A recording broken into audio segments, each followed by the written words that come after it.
It's the most dangerous and unrecognized threat facing firefighters today. All those carcinogens that are in modern day fires are killing us. They're killing firefighters at a higher rate than the normal population. The reason behind the unsettling rate of cancer and what firefighters are doing to lower it. Next in Prescription Health.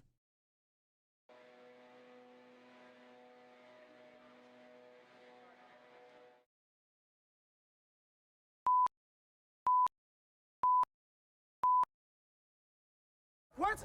11, 12. Eugene Hull has been with Georgia's Columbus Fire Department for 34 years, and he's spent 27 of them battling more than just fires. Come on, to the hydrant, to the hydrant. A diagnosis of synovial sarcoma led to the amputation of Hull's right arm 10 years ago. I remember going home, riding down the road, and I was crying like a baby, and my wife asked me what's wrong with me, and I said, that's a part of my life that I'll never do again. Look up for me. Hull was able to return to work in a new role, training the next generation of firefighters. That right there keeps you safe. And part of that training now includes protecting themselves from what is believed to be the biggest threat against their lives, cancer. We used to fight fire with no mask. A badge of honor was to have dirty turnout gear. And we've learned now that, it's important that we wear a mask, and it's important that we clean our gear and we stay clean. In 2013, researchers studied 20,000 firefighters who went on an average of 6,000 fire runs between 1950 and 2009. 20% of them developed cancer. Compare that to the rate for the general U.S. population, which is 8%.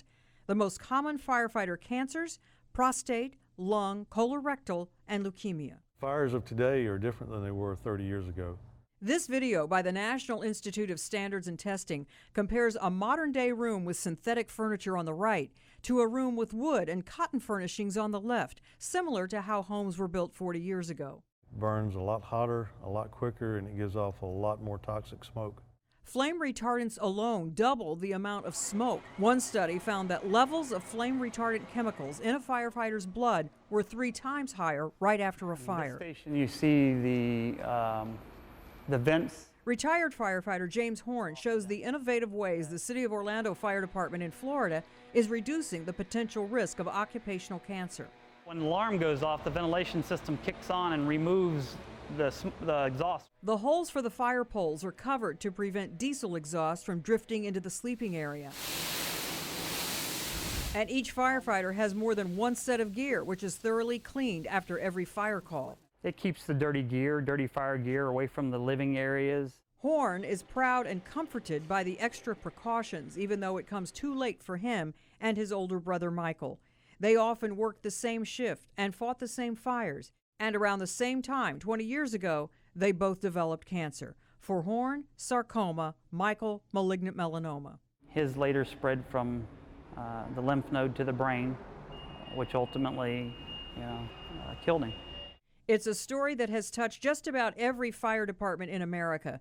But both men agree the love of the job conquers any fears of the risk for most firefighters. I'm Marty Salt reporting.